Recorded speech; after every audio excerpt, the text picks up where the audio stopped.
Hello, my name is Raechel Henderson. I am a witchcrafter and an author.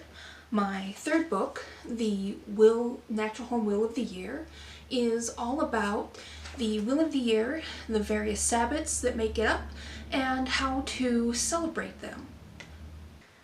Lammas, also known as Lunasa, comes to us August 1st. This is the first of 3 harvest festivals, those being Lammas, Mabon, and Samhain, and the focus of the harvest is on grains and the staples of our diet. Magically speaking, Lammas brings us the opportunity to see the first fruits of our labor. So those seeds that we planted back in the beginning of spring, that we've nurtured through the summer, that we have now gone through the summer to the end of the summer to the beginning of fall, that we can now see the progress that we have made. There is this tendency at this point of the year to feel like time has gone by way too fast, or even too slow, or to get caught up in this idea that the year is over halfway done and we don't have enough time to accomplish what we set out to do.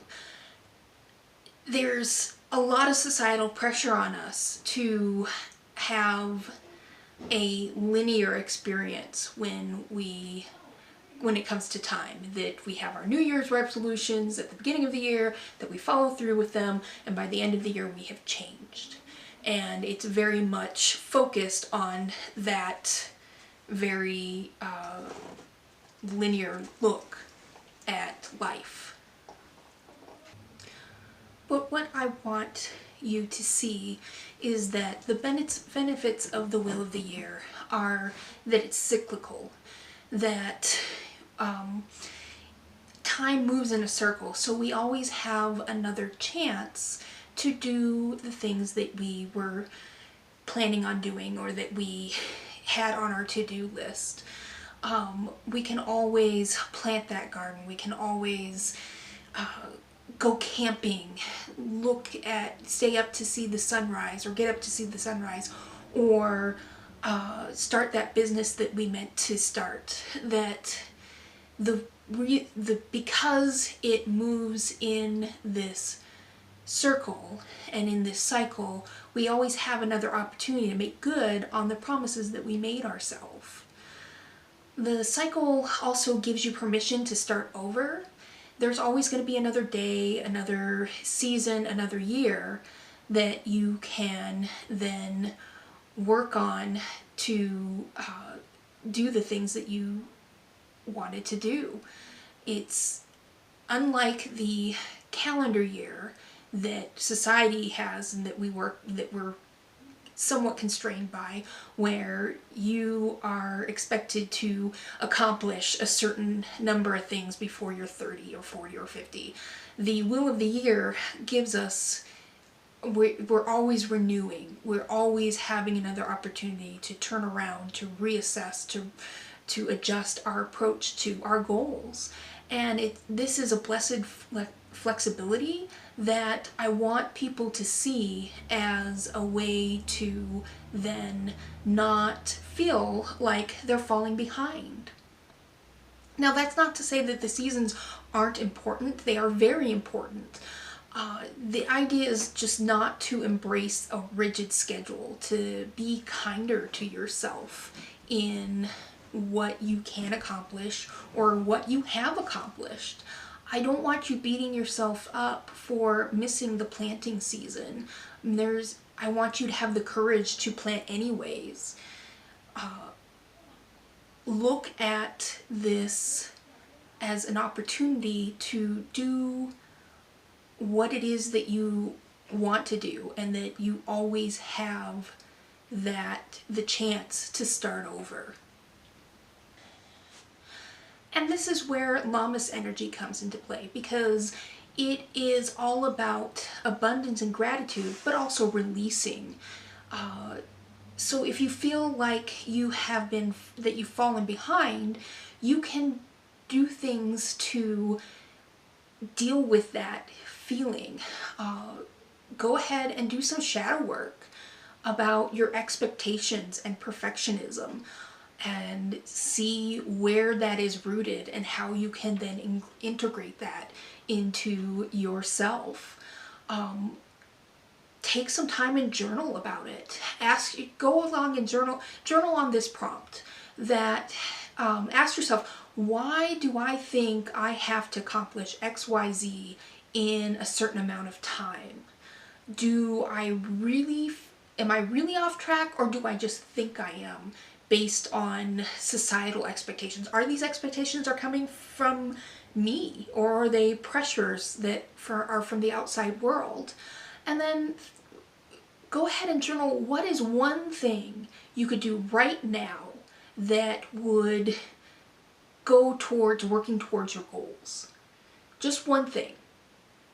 And that takes that kind of journaling and going deep into what it is that is bringing up these feelings of being behind, that you can then begin to address them and let them go. Now, the other themes and energies of Lammas are about abundance and prosperity. And that's the other side of the coin, that you let go of what is holding you back and then you embrace what you already have. And so what you can do for Lammas is, if you want to engage and foster that sense of abundance and prosperity, is to go ahead and dress your altar for Lammas. Put down a gold altar cloth, get some gold candles, go ahead and get yourself some, or decorate it with citrine or carnelian or aventurine crystals. Decorate your altar with images of Lo or Danu, Demeter, Mercury, which are all deities that have that abundance, prosperity sort of harvest energy to them.